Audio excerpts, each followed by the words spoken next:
Ang Relive Your Passion PH o RYP ay grupo ng mga teatrista na naglalayong magbigay aliw sa mga kapwa passionate sa teatro ngayong panahon ng COVID-19.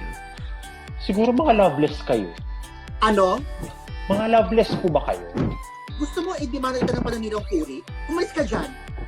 Nagsimula ito sa planong pagre-reunion ni na Joanne, Dexter, Miziel, Tope, Sarjay at Ron. Hanggang sa ito ay nauwi sa isang advokasya ng paghikayat ng mas maraming tao upang magbasa at makinig sa mga script reading sessions. Siguro nga, 1, 2, 3, loveless. Mga loveless! Missing you is worse than being blind. Like paralysis, it cripples the mind. Pagkatapos ng mga naganap, mahirap ka nang kalimutan, Luella. Kapag umalis ka sa club at Luella mo, mabawasan na kami. 6 na, tapos magiging 5 ulit. Mula nang magsimula ang script reading ng RYP, naitampok na ng online platform na ito ang mga dulang isinulat ni na Maynard Manansala, Chuck Berry Pascual, Vincent De Jesus, Rodi Vera, Dingdong Novenario, Pat Valera, Chris Martinez, Vlad Gonzalez at ilan pang mga kilalang manunulat sa Pilipinas. Uupo si Ma'am Debbie sa harap ng mesa.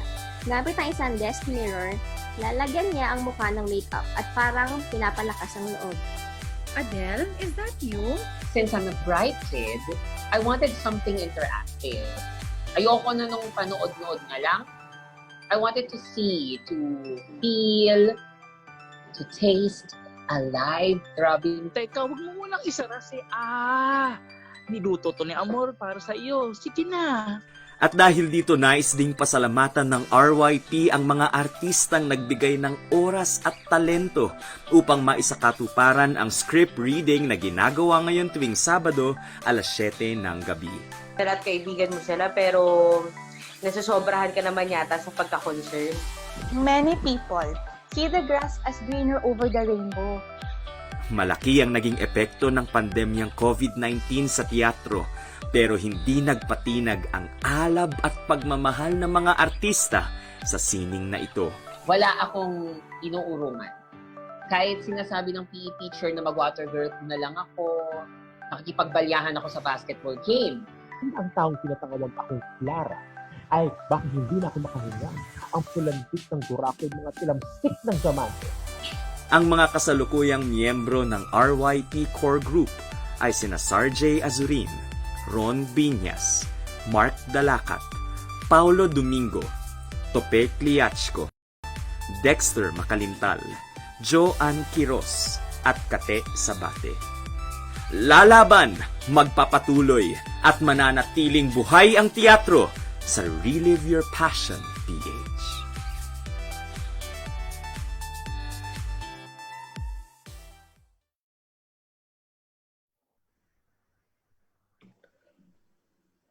Lalaban, magpapatuloy at mananatiling buhay ang teatro sa Relive Your Passion PH. Magandang gabi po sa inyong lahat. Ako po si RYP Palanca at ako ang iyong magiging moderador sa gagawing reading ngayong gabi. Bagamat pansamantala tayong hindi makakabalik sa ating mga nakasanayan sa entablado ngayong pandemya, hindi ibig sabihin noon ay hindi na rin natin maipagpapatuloy ang paglikha at pagtatanghal. Inihahandog ng Relive Your Passion PH ngayong buwan ng Setyembre ang Puwersa, mga dulang laban sa paniniil at kawalang katarungan.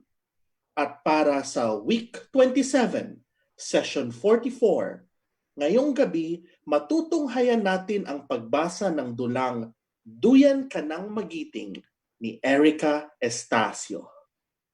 Ikinagagala kong ipresenta ang mga magsisitanghal ngayong gabi, si Chic de Guzman, Nino Mendoza, Nazer Salcedo, at Paul Alexander Morales. Hi everyone! Kumusta? Kumusta? Hello. Buti naman. Excited na ba kayo? Are you? Kinakabahan. ata sila, oo, nagpe-prepare. Alam niyo, this is an interesting, Katte, kasi we get to talk to actors right before they perform. Tapos we get to talk to them after they perform. Usually, itong mga bagay, hindi natin, these are very personal moments, pero ngayon we get to share with them. So, pasensya na, magtatanong na ako ng isang tanong sa lahat. No? Siguro we can answer it in a round. Kasi, this play has been staged before and, we know it's about martial law. Siguro, when you were first approached to do this play, what thoughts came into your mind? Ano yung thought process nyo nung in-approach kay ni Katte or anyone else into doing this play? Hindi na mag-isip. Ikaw na! Ikaw na, Nino. Ikaw yung una sa frame. When Katte approached me to perform the script reading live, medyo excited ako na kinakabahan kasi I get to relive what happened to that specific person, that character na sana may portray ko ng tama.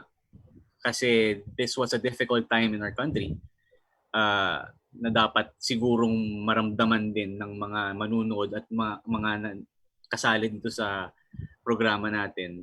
Dapat maramdaman nilang naranasan ng bawat isa sa mga characters na magpo-portray ngayon.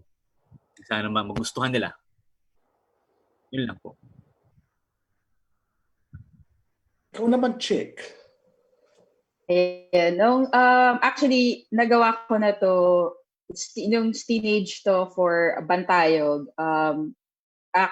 Ito na yung role ko rin, si Lorena. So, nakwento ko doon sa team na nung nagtanong si Katte about it, parang may frustration na kailangan pa rin siyang paulit-ulit gawin. Pero hindi ka titigil hanggang sa kaya mo pang ulitin yung role or sa tingin mo kailangan pa rin sabihin yung message.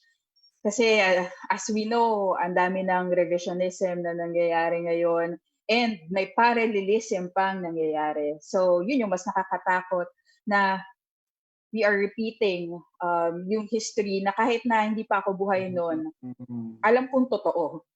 And so as long as there is a need to tell the story, and hopefully hindi na, but as long as there's a need, go ako dun sa call na yon. Thank you, Chick. Ikaw naman po, Nazer. Nung in-approach ako ni Katte, kasi kakatapos lang namin ng play na binasa din sa RYP about our brothers Muslims. So, yun, in-approach niya ako, tapos sabi ko, anong gagawin? Tapos sabi niya nga, si Evilio Javier ng Antique. So sabi ko, bilang taga Panay Island, Panayanon ako. So si Evilio Javier is from Panay also, Antique. So sabi ko, mas malapit to sa puso ko kasi yun nga, bilang iisang isla kami. Tapos yung nangyari sa kanya na maikwento, ma-share sa ganitong platform yung kanyang kung anong nadanasan niya nung time na yung martial law. So, yun, medyo nag-iisip ako kasi sabi ko, sandali, martial law. Kasi, well, sa Iloilo kasi, doon ako lumaki, wala akong masyadong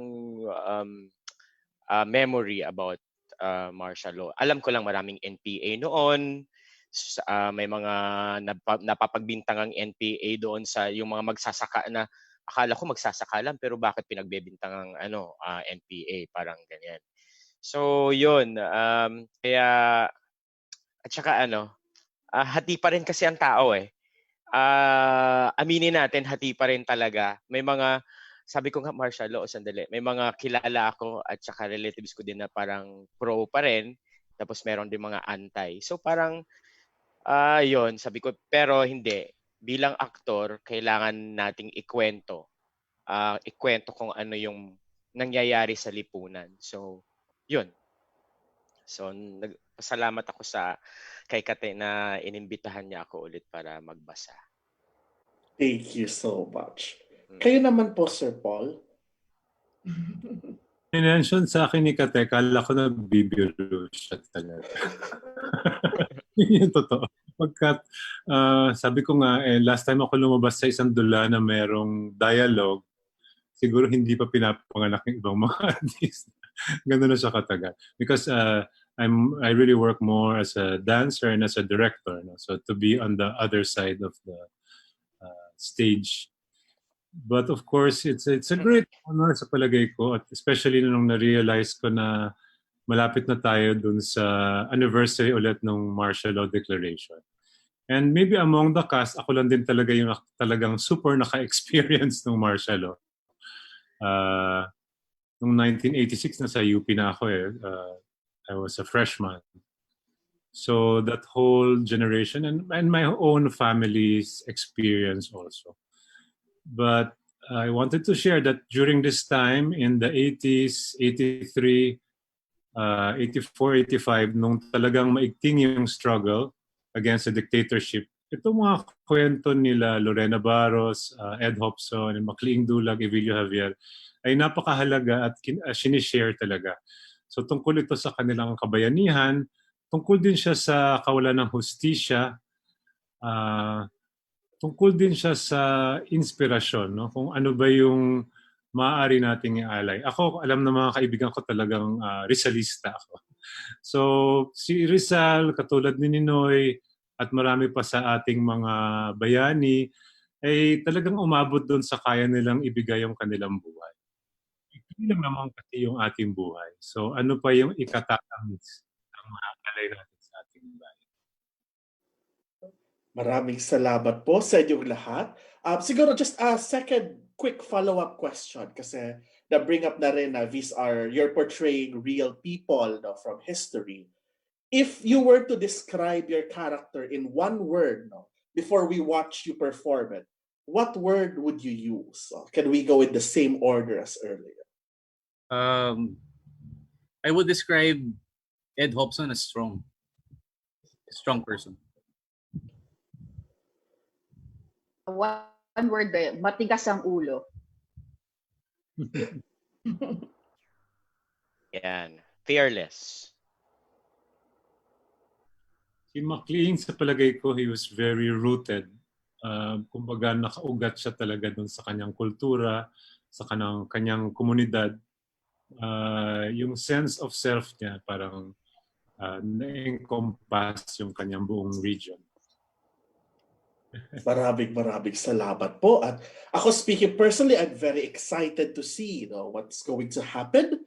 So without further ado, inihahadog ng Relive Your Passion PH para sa Week 27, Session 44, ang dulang Duyan Ka Nang Magiting ni Erika Estacio. Ang dulang Duyan Ka Nang Magiting ay isang sulyap sa magahuling sandali ng buhay ni na Ed Jobson, Lorena Barros, Evilio Javier at Macleing Dulag, mga martir ng batas militar. Sa panahong napakadaling baliktarin ang masalimuot nating kasaysayan, ipinaalala sa ating mga dula ang katotohanang pilit na binabalik at ibinabaon ng ilan.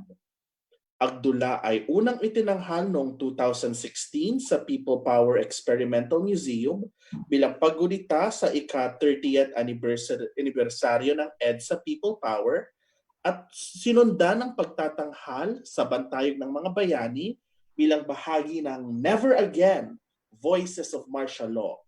Kabilang rin ito sa Performance Festival ng Cultural Center of the Philippines noong 2017. Walang hanggang pasasalamat mula kay Erika Estacio, ang mandudula sa EDSA People Power Commission, at kay Sir Floyd Quintos para sa paggabay sa pagsulat ng dulang ito. Matapos ang pagtatanghal ng dula, ay samahan niyo kami sa isang open discussion kasama ang mandudula at mga collaborators sa pagtatanghal.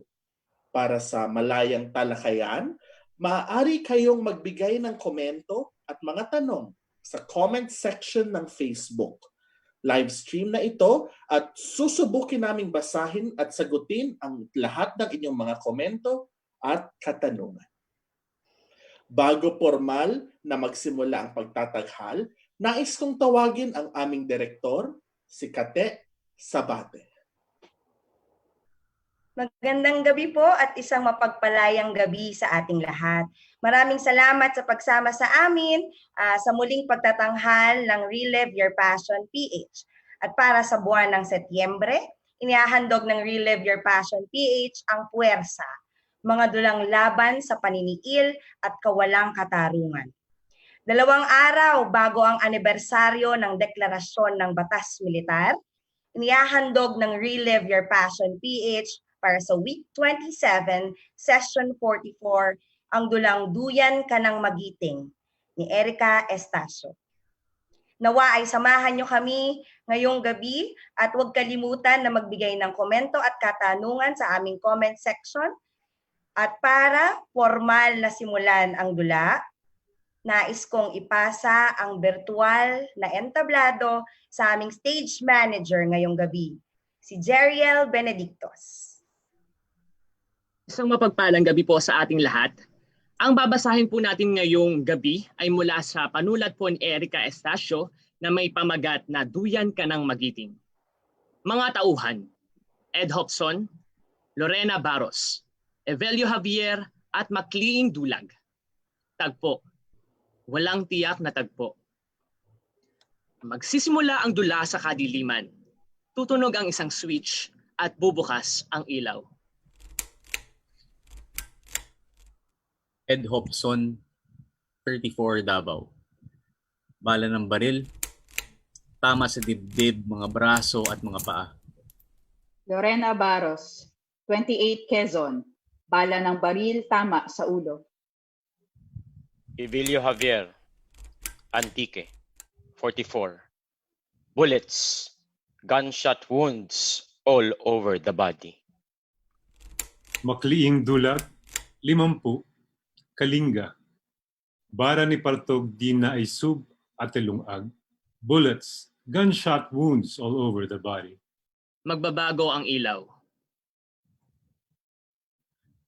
Ang gusto lang naman namin noon ay ang matigil na ang paglabag sa karapatang pantao at ang kaginhawaang partikular na ng uring manggagawa. Hindi na kailangan ng karahasan. Kaya maayos naming hinarap ang Pangulo at mahinahong hiningi sa kanya ang pangakong hindi na muli pang tatakbo sa susunod na halalan. Ngunit anong sinabi niya? Who are you to tell me what to do? You're only a son of a grocer. Siguro nga anak lang ako ng isang tindero ng sabon at delata. Ngunit kadalasan sa mga kagaya ko nagsisimula ang pagbagsak ng pamumuno ng mga naghahari-harian. At alam ito ng Pangulo. Kaya marahil gagawin niya ang lahat, mapatahimik lang ang mga tulad ko. September 20, 1982. Bisperas ng isang dekadang anibersaryo ng martial law, bumisita kami sa kasamahan kong si Teddy sa Monte Maria, sa bahay ni Doc Alfredo, isang kaibigan. You look like a schoolboy. Tukso ni Doc nung makita niya ako. Mukha kang seminarista. Alam niya kayang pinangarap kong maging pari nung nasa Ateneo pa. Naghapunan kami, tapos suminom ng kaunti habang nanonood ng boxing sa TV. Bakit kaya mas masarap ang alak kapag nanonood ng boxing? Para bang mas pinatamis ng mga suntok ang bawat patak ng beer. Nung pauwi na kami, sabi ni Doc, doon na lang daw kami magpalipas ang gabi. Mainit daw ang paligid. Ibig sabihin, maraming sundalong umaaligid malapit sa skyline. Yung subdivision na kung saan yung underground house na tinutuloyan namin ni Teddy at iba pang mga kasama. Wala ka dapat ipag-alala, sabi ko sa kanya.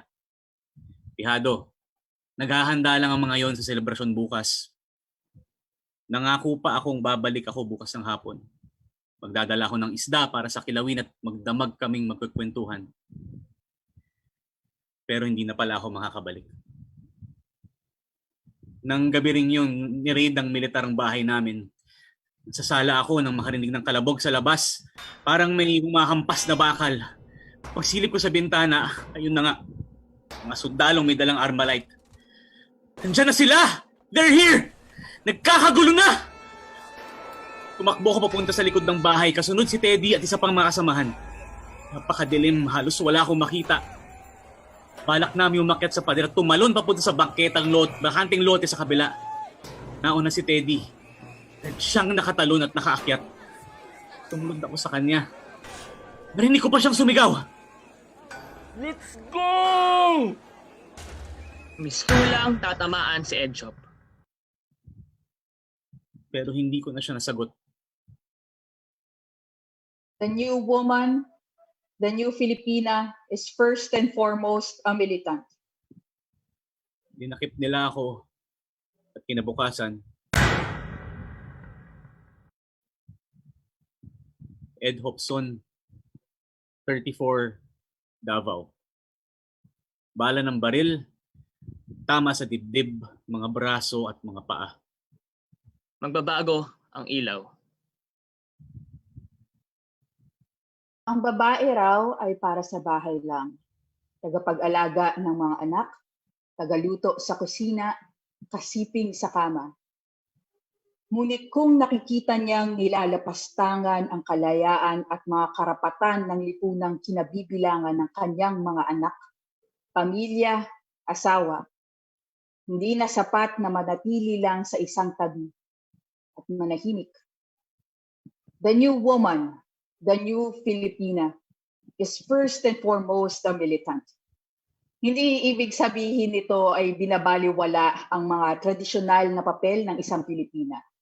Dinaragdag lang nito sa mga tungkulin ng babaeng Pilipino ang pakikiisa sa kilusang makabayan.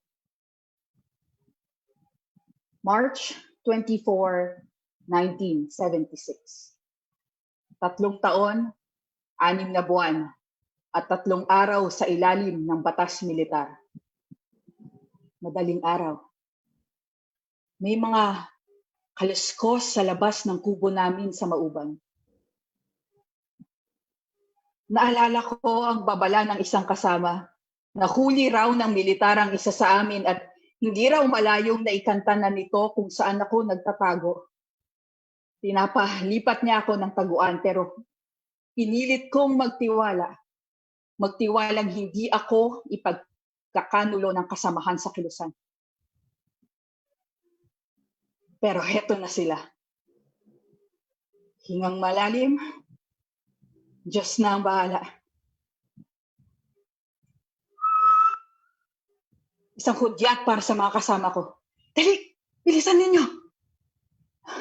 Nakatakas silang lahat. Maliban sa akin, pinalibutan ako ng mga armadong sundalo. Isa laban sa, hindi ko na alam kung ilan. Nagpapatok sila. Tapos may narinig akong sumigaw. Oy! Sumuko ka na! Pero alam kong mas masahol pa sa kamatayan ang aabutin ko kapag sumuko ako. Alam ko dahil minsan na akong nakipagsayaw kay kamatayan sa kamay nila. Isang sayaw na nagnakaw sa buhay ng loob. Pinagbubuntis kong anghel. Sumuko ka na! Paulit-ulit nilang udyok. Sinagot ko sila ng paril ko. Bala sa bala. Diyos na ang bahala. Hanggang sa... Tatamaan sa ulo si Lorena. Takbo! Takbo! Takbo! Run! Evilio! Run! Sinubukan ko pang makalayo kahit na tumatagaktak ang dugo mula sa ulo ko. The new woman, the new Filipina is first and foremost a militant. Makibaka! Huwag matakot! Nakarating ako sa damuhan. Umaksak. Sinubukan kong tumayo. Tayo. Tayo. The new woman, the new Filipina is first and foremost a militant. No longer is she a woman for marriage. more and more a woman for action. Tayo, Lori! Kailangan mong tumayo. Makiba ka! Huwag matakot. Pero hanggang doon na lang ako. Pasalamat kayo't nagbara ang baril ko. Hayaan niyo na akong mamatay para sa pinaniniwalaan ko. Lorena Barros, 28, Quezon. Bala ng baril, tama sa ulo. To dream the impossible dream, to fight the unbeatable foe, to bear the unbearable sorrow, to run where the brave dare not go. This is my quest.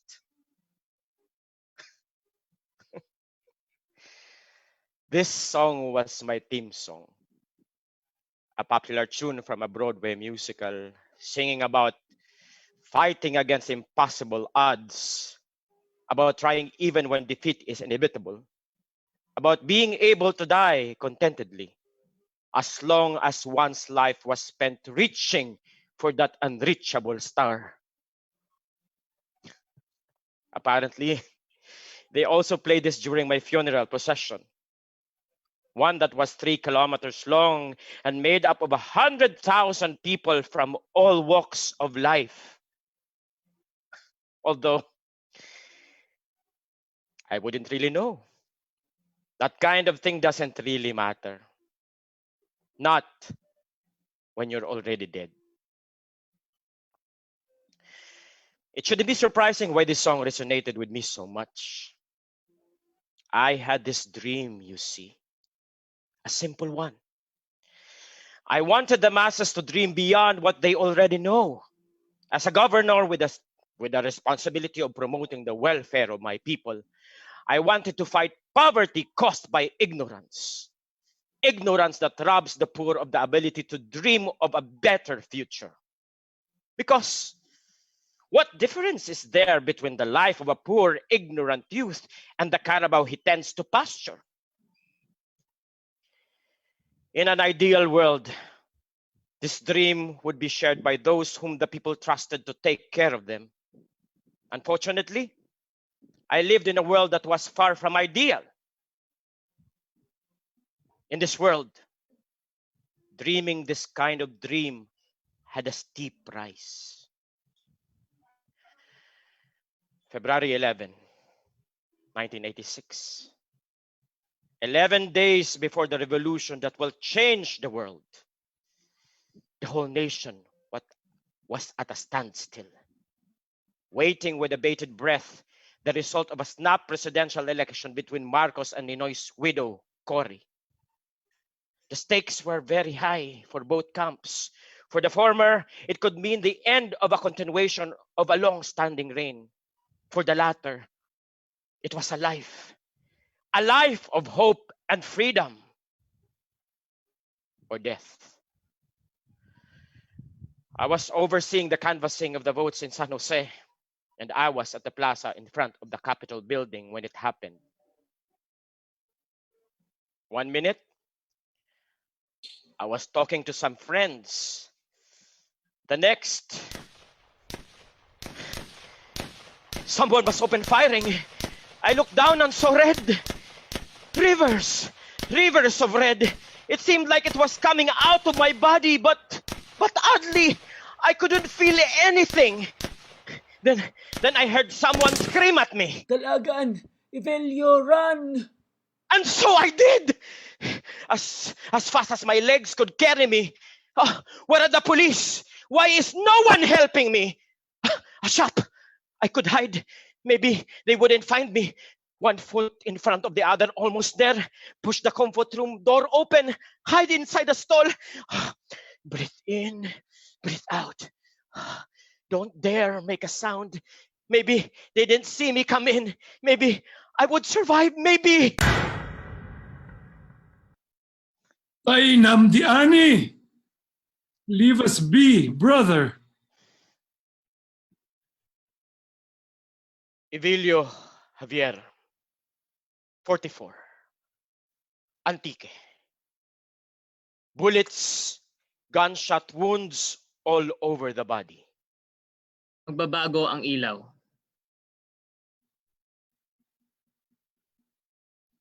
Pangat? That was what my tribe called me. The chieftain that upholds the harmony among his people, and for the Kalinga, the Luta Angos. Land is life. It is nourished by the blood of our ancestors and guided by the souls of those who came before us. It is imprinted on our culture and our identity, not merely property one buys for investment or personal use to be disposed of at will. For how can you own something that will outlive you? It is arrogance to claim that you own it when it is actually the one that owns you. Land is life. And when life is threatened, even the peacemaker must step up and become a warrior.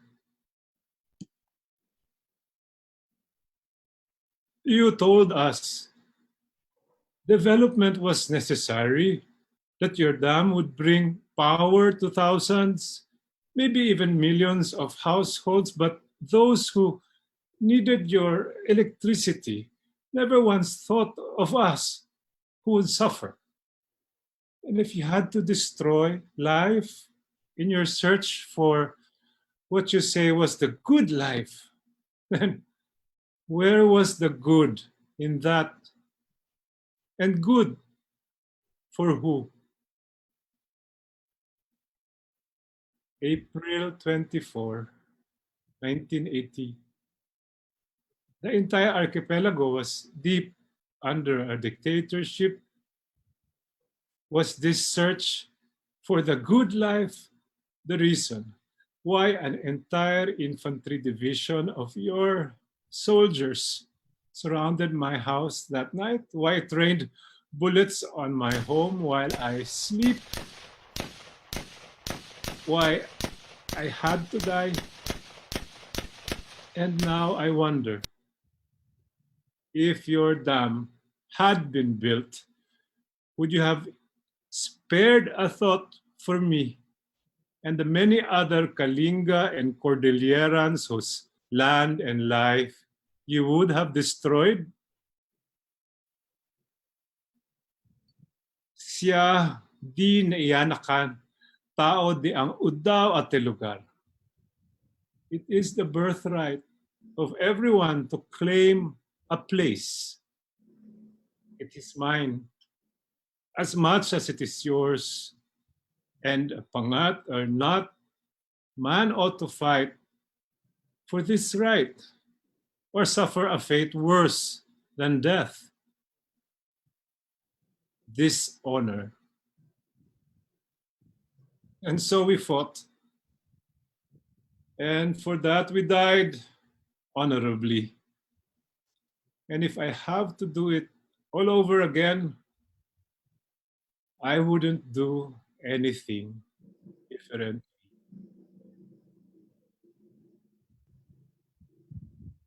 So leave us be, brother. Let our people sleep.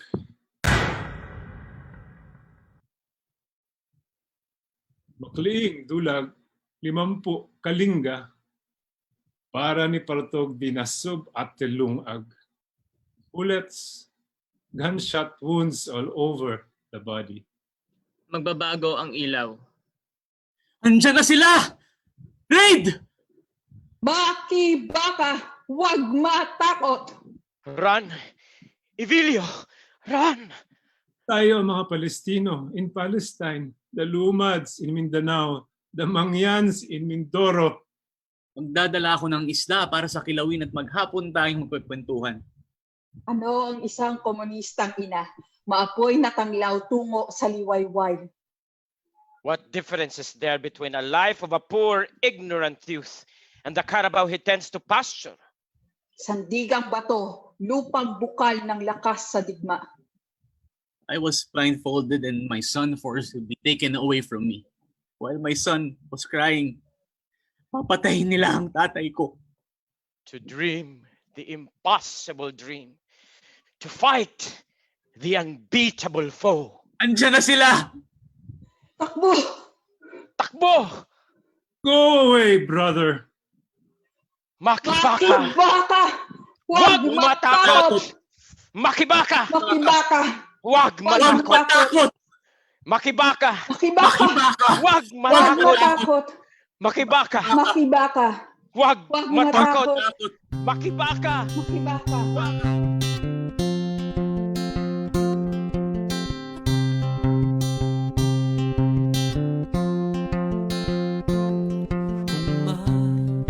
Galaya kang muli, sino ba ang una mong babalikan?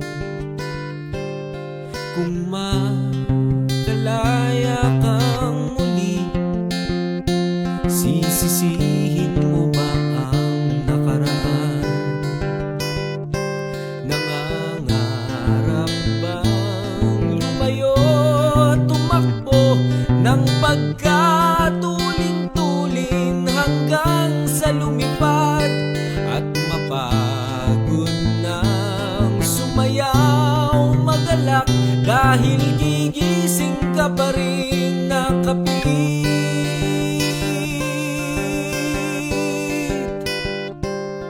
Kung makalaya kang muli, tataguan mo na bang mga matang mapanghusgat? Kung makatakas pang muli, tuloy mo bang isusugal ang laya mo na kay tagal ng pilit sinusupil at di nagpapapigil? Aasa ba sa iyong pagbabalik? Kung makalaya kang muli.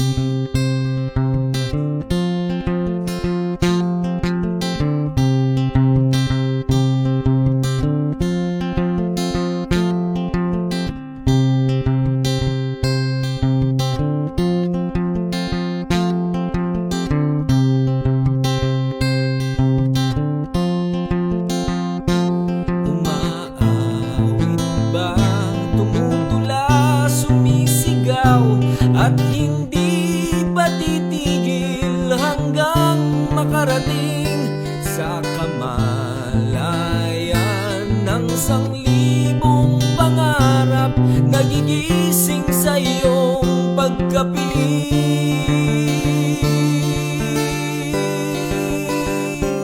Kung makalaya kang muli, tataguan mo na bang mga matang mapanghusgat? Kung makatakas pang muli, tuloy mo bang isusugal ang laya mo na kay tagal ng pilit sinusupil at di nagpapapigil? Aasa pa sa iyong pagbabalik? Kung makalaya kang muli.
back! We're back! At bago tayo go to our question portion, i-introduce muna natin the two people who have just joined this lovely, show. No? First, si Erika Estacio, the playwright of the hour. No? She wrote this play, so bigyan natin siya ng some claps. And we also have William Elvin Manzano with us. William wrote the song that we just heard earlier. So also give him a round. So hi. So actors, it was a very intense. We saw, I saw personally, nung nag-post yung video, kahit for the audience, that people were a bit emotional. Emotions were high. So, how does it feel now na natapos niyo na yung performance? Malungkot. Ang lungkot kasi at first I was just reading para lang alam ko yung line, poses, saan ako dapat mag-exert ng effort. Tapos nung narinig ko na yung music ni William, doon ko na naramdaman. Kasi kailangan ewan ko my dad's a singer, so si William's an actor and a singer, so may outlet kami. So I think my outlet is music. So nung narinig ko na yung music, tapos nung sinasabi ko na yung linya, tapos hindi ko makalimutan yung linya ni Ed Hobson na I was blindfolded and my son forcibly taken away from me while my son was crying. Papatayin nila ang tatay ko. Doon ako tinamaan ng sobas. What if that happened to me? What that happened to my son? I have 2 kids na lalaki. I have a daughter. So yun. Baka mga ilang araw bago makarecover dito. Kailangan ko muna laruin yung mga anak ko para sumiyaw na sumagot. But thank you for this wonderful piece. Siguro hindi ko na siya makakalimutan sa talang buhay ko. Napakaganda. Napakaganda ng mga salita, napakaganda ng linya, at napakaganda ng music. Kaya maraming salamat. At maraming salamat din sa iyo sa iyong napakahusay na performance kanina. Let's move on. Ikaw naman, Chic, what was your thought process after the show? Ngayon, medyo naka-exhale na.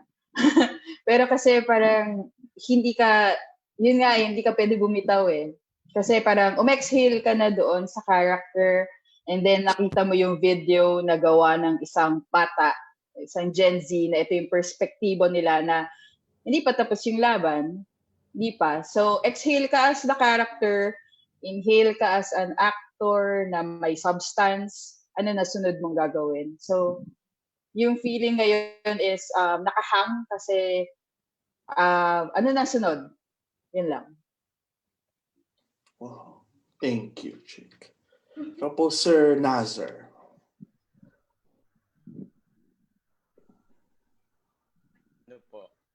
Kanina nanginig yung buong katawan ko.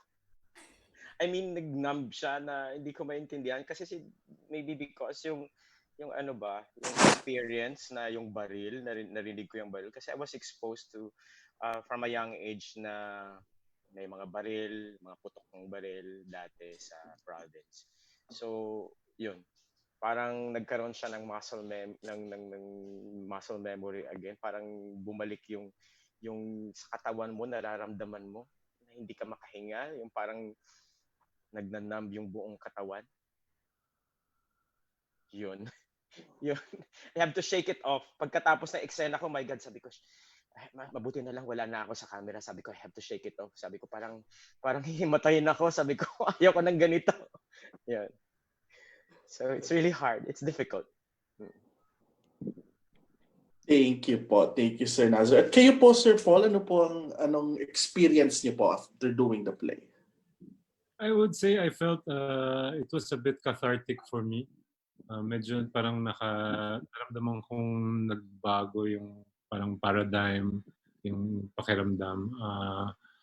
Nakaiba yung experience kasi syempre i-research mo yung character, patry mong isipin kung ano yung buhay niya. Si Macleang Dulag, mahaba yung kanyang struggle bago yung 1980. Pero ang malaking gift niya sa atin is actually na-unite niya yung kanilang bayan at yung na-imply nga doon sa play, hindi natuloy yung dam. yung pinaglaban niya ay ano. So, ang laking challenge no kasi kailangan daanan mo yung struggle, yung pagkamatay niya. Tapos meron din yung parang nagsasalita siya ng patay na siya. So parang kailangan mo rin i-imagine ano kaya ang pakiramdam niya. Alam mo yun, pag pinapanood niya yung mga nangyayari. So that's very interesting and really sticking to the words kasi nga reading siya. So every time natin binabasa parang iba din yung nakukuha mo sa text. So salamat ulit Erika. At saka yung pakinggan yung buong play kasi magkakawing yung mga kwento nila eh. Nangyari ito magkakasunod din naman in the same generation kumbaga. So magkakadugtong-dugtong yun. So ngayon, syempre kasi nakakonsentrate tayo, hindi katulad ng mga ensayo. Talagang parang na-feel mo yung buong impact nung play na pwede namang maging medyo simple pag mas didactic. Meron din siyang maganda doon sa text, meron din siyang mga complexities, ambiguities na actually makes it probably parang mas totoo. Thank you po so much. At meron tayong ditong comment from for the playwright no para kay Erika no. Sa Mandudula, napakaganda po ng walang wakas. Let's ask Ekang about this no. Ano yung thought process mo? First of all, congratulations Ekang. Pero I would like to know siguro ano yung thought process mo when you made this parang walang wakas type ending? Actually, dinagdag lang ng RYP yung wakas na hindi pa tapos. Yeah, hindi akin galing yan. So yes, ano na nga nun. Ikaw ba yan, Katte? Oo. Ayun. I'm sorry. Okay lang naman. Okay lang. Kasi nung una ko din tong napanood kay Ate Eka, sa Bantayog, and sina Chic, ganyan. And then, kagaya nga ng kinuwento ni Chic kanina kasi na hanggat kailangan pang ikwento ng mga kwentong ito, di ikukwento natin. Lalo na may mga, bilang isang guro, so meron akong mga estudyante na malamang na hindi pa din narinig ang mga kwentong ito dahil iba-iba na nga ang pagtalakay ngayon ng kasaysayan. So, kaya deliberate choice yon na like the actors ay nasa spectrum ng generation. And ang ating stage manager ay estudyante din namin at ang gumawa ng video ay estudyante din namin na parang from the generation na nakaranas talaga ng panahon ng batas militar sa amin na transitional generation, masasabi natin na nung panahon namin maigting pa yung mga kwento ng tungkol sa batas militar at ano na kaya ang naririnig na kwento ngayon ng mga at ano na kagano karami na ang iba't ibang naririnig na boses ngayon ng mga kabataan. So parang ayun, kaya deliberate na hindi lang kasi memory yung kinukwento mo. Yung narrative ng 4 na character ay parang narrative na rin natin bilang collective Filipino na nagdaan sa ganoong kasaysayan. Kaya ang kasaysayan naman hindi nagwawakas. So, ayun. Maraming salamat. Siguro, may tanong ako mostly para kay Chic, pero I'd also like to hear from Katte and Ekang kasi this is a gender-related question. No? Kasi Lorena talked a lot about, who the modern Filipina is. Modern Filipina is activista, is like this. Especially with current situations going on now, like things like representation of women, like how many women playwrights get stage, how many women directors get jobs over men. How do you discuss womanhood or feminism in a play like this? Ako na. Actually, yung pagiging feminist is parang it's an acceptance of yung laban laban mo ay laban ng lahat. So it doesn't really matter kung kunwari ibigay mo sa akin yung role ni Ed Hope, kung hiningi yun sa akin ni Katte na gawin, I will do it as an understanding that the fight is everybody's fight. And hanggang ngayon, may lumalaban pa rin. Lalo na, siguro, maganda lang na may yung feminist approach na may weakness ang babae, pero yung weakness niya sa katawan ay hindi ibig sabihin weakness niya sa laban. So, yung pagbibigay ng giving birth, yung sacrifice ni Lorena na yung parang nagkaroon siya ng miscarriage, pero dahil lumalaban siya, hindi natin siya dapat nakikita as a weakness din. Pero magandang representation na she might have lost that child, but she gave birth to a woman who fought for a country. So she gave birth to herself. She gave birth to a person who fights. And sana ma-emulate yon in every role or in every representation that in every character that we give birth to, that there's always a woman and a mother that sacrificed a lot para mabuo tong fight na to. Yeah. Sige, ako na. Let's hear it from Erika. Thank you, Chick. When, nung sinusulat naman yung dula, hindi kasi inassign lang sa akin yung 4 characters. Hindi ako yung namili. Or a little background. Originally, this is written for the EDSA Experiential Museum noong 2016, 30th year. So originally, 5-minute skit lang dapat siya. Kasi parang the museum was divided in halls, mga bulwagan. Tapos, people would come in, experience something, and then next room na sila. So, kailangan mabilis. Kasi tuloy-tuloy lang yung mga tao. So, it was supposed to be a 5-minute play na paano. So, naging 10-minute play, tapos for Bantayog, na-expand siya into a 1-act play. Ayan. So, again, inassign sa akin yung characters. At nandun Lorena Barros. So, when I was writing it, hindi naman siya, kailangan, nag-iisang babae, so kailangan ganito, ganyan. Walang mga ganong considerations. I felt that as a writer, my only job then was to stay true to who Lorena was, what she represented, her story. Pero dahil nga si Lorena Barros ay such a strong feminine character, lilitaw siya. Tama yung sinabi nito, pero mahalaga para sa akin na isali yung the issue of the miscarriage, ganyan, merong mga image na nagsasayaw, very feminine. Kasi kasi parang ang nangyayari ngayon pag sinabing strong woman, kailangan martial arts, yung kailangan action star, di ba, ganyan. So ayokong makahon si Lorena or ang isang strong woman kagaya ni Lorena sa ganong description o sa ganong pagsasalarawan. Ayun. So I guess in general, writing about a female character and you want her to come out as a strong female character, you do not erase her weakness. You do not erase her femininity. You do not erase her so-called weakness. Instead, baka nga yun pa yung dapat mong palitawin. And that character will be strong for that. Ayun.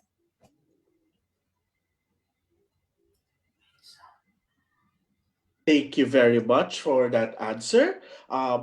Siguro I'll have a question then for Sir Paul, no? Since I know that Baklig is an indigenous person, no? And being an activist is one thing; it's a hard thing. But also adding the layer of indigenous people to that mix, iba din yun eh. Like it becomes a bit harder kasi they say indigenous people are protectors of our land. So for you, po, Sir Paul, like how was it, to tackle an indigenous character? Challenging, syempre, yung mga dialogue na kalinga. And more than that, yung pakiramdam siguro niya, yung voice. ang ano ko na lang is at least yung tatay ko may Ilocano yung tatay ko. So medyo malapit in that area. Na-imagine ko maybe in terms of blood there's some resonance. Yeah, impressive. Very interesting process to portray an indigenous character. Of course, yung mga kaibigan natin indigenous, tao din naman sila. No? Pag nami-meet mo sila, ang lumulutang yung pagkatao nila. But at the same time, alam natin na maraming layers yung kanilang kultura. And in fact, yung inisip ko, ang para sa akin, playing the character, it's really kailangan ba lumabas yung galit niya, gaano kalakas yung galit niya. Pero sa totoo, nung panahon na yon, to be able to struggle for 10 years, talagang umaangat yung kailangan, may respeto sila, yung pagka-peaceful ng kanilang protesta. So somehow, yun talaga yung parang sinubukan kong i-capture. Kasi at that time, buhay ako nung panahon na yon, talagang yun yung paraan para lumaban. Hindi mo kumbaga kayang tapatan yung apoy ng apoy din. Gusto ko lang din sabihin para sa atin at siguro sa mga estudyante na nanonood. Ngayong araw na to, anibersaryo din niya ng pagkamatay ni Leanne Alejandro. Si Leanne Alejandro naman, namatay siya ng panahon na ni Cory. Malungkot isipin. Pero ang makikita natin doon ay hindi naman din black and white itong martial law. Hindi black and white hindi ibig sabihin yung buong period, lahat ng tao masama or yung tinatawag natin sa Buddhism na non-duality. No? Hindi siya good and bad. Except that in periods, there are really some maybe really nawawala sa landas ng mga tao or mga nagagawa sila masamang bagay sapagkat nautusan sila or yun yung hinihingi ng panahon. So itong injustice and also martyrdom, hinahanap siya sa bawat panahon. Yung injustice is kailangan natin siyang labanan, kailangan nating ipagpatuloy yung pagpapamukha ng katotohanan. Sabi nila na sa disinformation age na tayo, so yun yung pinakamahalaga, like our history and even our present. Kailangan natatanggap natin yung katotohanan at naharap natin siya. Thank you very much, Sir Paul. That was a beautiful reminder to all of us. And yun. Siguro, I'll also ask a question to William. Now, since we have William here, William is a singer-songwriter based in Hong Kong. So, William, ano naman yung process mo? Let's hear a bit from you when you were making the song, when Katte approached you, and ano yung thought process mo when making the song?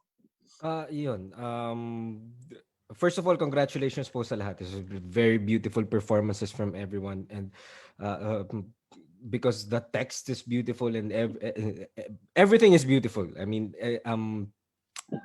I miss performing with you guys. Yung thought process naman, nung in-approach ako ni Katte, actually ang number one insecurity ko lately is I can't write songs of like these with these emotional kumbaga yung ganito kabibigat. I haven't written something like this for a very very long time. So parang sa akin kaya ko pa kaya na balikan or i-channel yung that kind of creativity. So ang ginawa ni Katte, she sent me the text, yung script ni Ekang. Tapos nung nabasa ko siya, sabi ko, sige, meron akong idea of how to do it. So the thing that I remembered, meron akong ginawa dun sa isang dun sa latest album na ginawa ko, which I released. Merong isang kanta doon na dinisguise ko yung message of support for the Hong Kong protests. Dinisguise ko siya sa isang love song. So everyone who heard it the first time was like, well, that's a beautiful love song. And then you tell them the context of it, and then it becomes something else. It even got me an interview with one of the publications here. Tapos tinanong nila ako, how did you feel about writing something? I mean, you're a foreigner here. You are living here, but you're practically a foreigner. And what I told them was that, well, I'm a Filipino. We're basically feeling the same thing, and we've felt that before. And I just, you just channeled that. So yun yung naisip ko nung binabasa ko yung text ni Ekang. Sabi ko, I will channel that that philosophy and do it here. So ang una ko naisip is that kung makasulat ako ng isang kanta na sa unang dinig akala mo you're just like you're just singing or writing about something like parang pag nakalabas ako ng bahay because of the coronavirus thing and whatever. On the surface, like, people can hear this song and think that, but then it goes deeper, and then you talk about other things and they know the context of why this song was written. Then it becomes something else. And then if you're a follower of the music, if you've listened to my music, then you start to read about the context of it. At ang pinaka naalala ko diyan is being in Hong Kong, and most of my followers today, like my recent followers, are all OFWs here in Hong Kong. And the OFWs are practically, siguro sabihin natin mga 80 to 85%, they are pro Marcos and they are pro Duterte, and and they you talk to them, and I know it's easy to judge sometimes na parang if you meet people na ganito yung mga paniniwala nila, or that's their stand, that's their social stand, that's their political stand. Sometimes it's easy to judge and call them you are whatever you want to call them. And it's not the case. Like, knowing a lot of people like this, that is not the case. They are misinformed because, sabi nga ni Sir Paul kanina, this is the age we're in. This is the disinformation age. And sometimes they just don't know what's real and what's not. They don't know. And they have no other way to affirm or confirm or deny the information that are being given to them. So I think writing this song is that I'm again finding my place and my role as a songwriter and as an artist. You give them something, and then they like it, and then they get hooked with it, and then they start to ask questions like everyone does, like, what is this song about? And then that's the time you tell them, I wrote this song because of this. And then they start to read about it, and then they start to watch films or whatever. You just widen their horizons without confronting them head on and calling them names, or like, categorizing them or generalizing them. So yun yung pinaka naging core kumbaga yun yung puso kung paano ko nasulat yung kantang to. Thank you so much, William. That was a very beautiful and eloquent answer. Thanks, Ryan. Ako naman may siguro last couple of questions, no. So I'll save one of them for Katte, no, the director naman, no. Kasi for the knowledge of people watching, no, like a lot of us here, no, Chic, Katte, William, Ekang, and I, no, we're more or less, the same, quote-unquote, same age group, kahit hindi. Like we Tama mo si navigated Nino. the same batches, no, similar batches in UP. Sorry.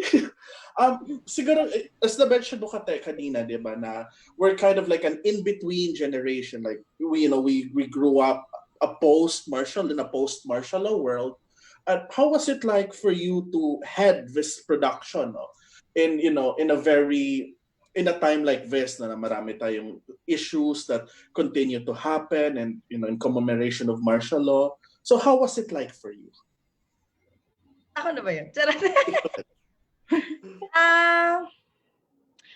Nung sinisimulan namin sa RYP yung tema ng buwan na ito, bilang ang RYP ay nagtatakda ng tema bawat buwan, kagaya nung Agosto ay mga regional plays ang ginawa since buwan ng wika, ganyan. So, mga plays from the regions ang ginawa ng RYP. At ngayon ay September nga, malaking nakipag-agawan ako sa Duyan ka ng Magiting na gusto ko talagang gawin para sa RYP. Isa sa nakita kong posibilidad at oportunidad ay, again, bilang isang guro, lagi kong kasama lagi siguro sa journey ko, kahit hindi bilang artista, kundi bilang tao, yung patuloy na matuto at subuking magmulat sa kung ano man yung nalalaman ko. Nagkataon lang din siguro na nung panahon natin, ng generation natin, maigting nga pa yung mga kwento tungkol sa martial law. Tsaka sa kinabibilangan ko na elementary and high school sa UPIS. Since mga taga-UP ang aming mga teacher ng kasaysayan at araling panlipunan, ay lagi sa aming sinasabi na hindi lahat ng nababasa mo ay totoo. So, iminulat kami na laging magtanong ng mga layers ng katotohanan at ano ba ang ugat ng pagsasabi ng mga hindi katotohanan, bagamat nalalaman siya ng karamihan. Siguro, nakita ko na lang na oportunidad na ikwento ulit ang dulang ito. In a sense nga na, kagaya na sinabi ko kanina, in a broader spectrum na i-collaborate siya, in collaboration ng iba't ibang aktor at collaborator na nanggaling sa iba't ibang henerasyon. Para hanggang sa paglikha, iba't ibang input ang nasasali at mas kumakapal yung layer ng dula. Maraming salamat po kay Sir Paul. Akala niya talaga joke lang na ini-invite ko siya. Totoo, kasi sa meeting ko sinabi na, Sir, arty ka sa akin na, ganong level. Oo. Tapos naisip ko agad, of course, si Chic at saka si Nino bilang ka-generation natin na mga magulang na ngayon.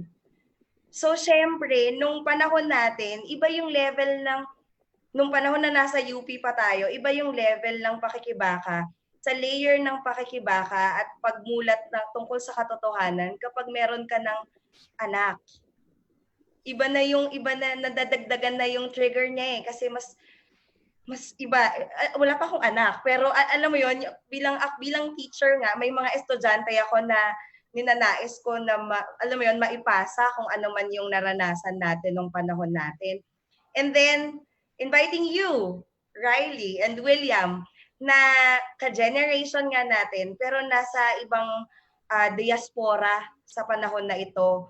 So na-appreciate ko yung sinabi ni William kasi totoo yun na even the pagkukwento or pagmumulat sa panahon ngayon, may mga iba't ibang approach na pwede nating gawin na hindi mo na pwedeng direktahin na, hindi, mali ka. Yeah. Diba?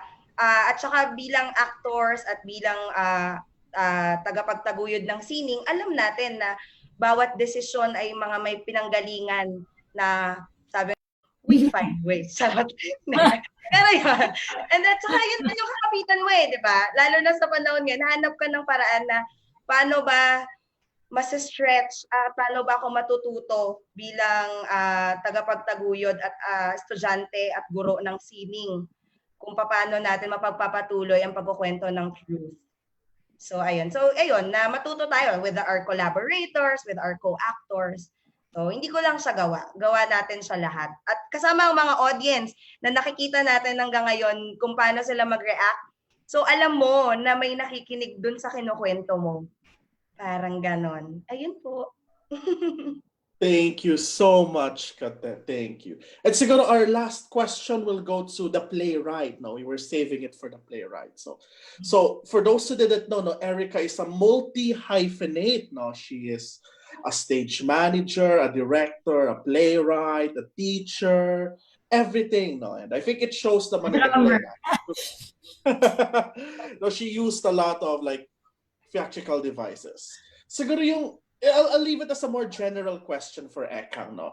Kwentuhan mo naman kami ng like siguro something when you were writing this or, in the production process when it was produced before na something that stuck to you, like that you'd like to share with us, siguro.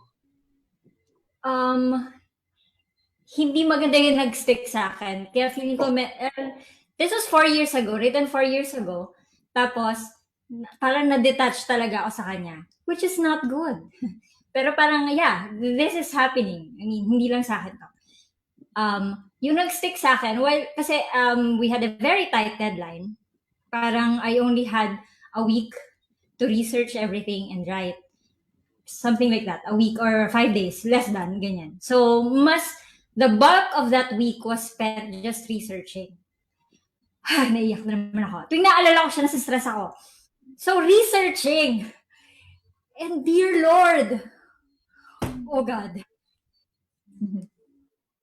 Bakit ko tinanong to? Kasi Riley, ito na naman siya. Parang, oh my God.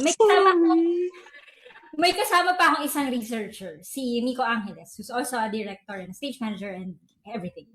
Nagte-textal na kami, nagmumurahan lang kami sa mga nababasa namin. As in, all caps, puro mura. Murahan lang kami back and forth. Oh my God. Ayun. So, medyo, parang hindi maganda yung nag-stick, no? Pero yun, every time na tanungin sa akin, ano nag-stick? Ano ang proseso? Ang lagi ko naalala was the research process. It was written overnight. The play was written overnight kasi nabugbog nga. Parang research, and then just one day na wala akong gagawin, detach ako sa lahat ng nabasa ko, and then upuan na para isulat. I'm usually not that fast in writing, but this one, ewan ko, parang sige na, ilabas na lang natin. Pero yun yung nag-stick sa akin because, para siyang, parang fiction. Pag nabasa niyo the tortures, lahat ng pinagdaanan ng mga desaparecido sa mga panahon na yon, ng mga naiwan nila, ng mga pamilyang naghihintay. Yung mga natagpuan pero katawan na, bangkay na no natagpuan. The horrors. Oh my God. Hindi. Kaya I guess I just want to say this, no. Yes, this is, they say that this is panahon ng disinformation. Pero disinformation, may information na word naman din. So it only takes a little effort to look for the right information. See, antaling mag-internet, it's literally cellphone, data, at madaling mag-fact check. You know, it's not enough that you search for the answer to this. You have to cross-check it with other sources. And yung sources na yon, kailangan mo ulit i-cross-check.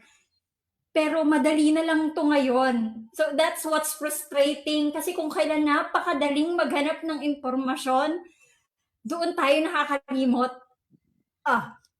Okay, pakalman ako. Kaya medyo ginaganon ko talaga yung memory ko sa play na to kasi lumalabas siya kapag, anyway. Ayun. I'm still grateful na napalabas siya. Still grateful kahit na, 4 years later, bakit ito pa din yung kinukwento natin. But, pero kung kailangan, sabi ni Che, kung kailangan, at hanggang kaya mo, ikwento mo lang. Kasi hindi natutulog ang kalaban. Yan. So, wag din tayong matulog. Yehey. Ayun lang. I need happy thoughts. Thank you, Kylie. Thank you very much, Ekang. And I thank you very much to everyone. No? We learned a little bit about different perspectives and different artistic process and their creation. No? We have a very diverse cast. We have a very diverse team. And yeah, it's been a pleasure. So for some final words for tonight, i-hand over ko na to our director, kay Katte, for some announcements. Muli, maraming salamat po sa pagsama sa amin ngayong gabi para sa Week 27 Session 44 ng Relive Your Passion PH, Duyan ka ng Magiting. At para naman sa susunod na linggo, abangan po natin ang huling linggo ng puwersa, mga dula ng paniniil, at kawalang katarungan. Inihahandog ng Relive Your Passion PH para sa susunod na linggo ang McDonald Desasyon ni Genaro R. Joho Cruz na pagtatampukan ni Ross Pesigan at ide-direct ni Ron Viñas. Para sa mga iba pang information, kindly follow Relive Your Passion PH Facebook page and YouTube naman ng Relive Your Passion PH para sa mga recording ng mga nagdaang dula. Maaari nyo itong magamit dahil sa pagbubukas ng klase ngayong panahon ng online learning. Maaari nyo pong kayong mag-subscribe sa aming YouTube page, Relive Your Passion PH. Muli, maraming salamat at magandang gabi! Thank you! Maraming salamat po. Bye!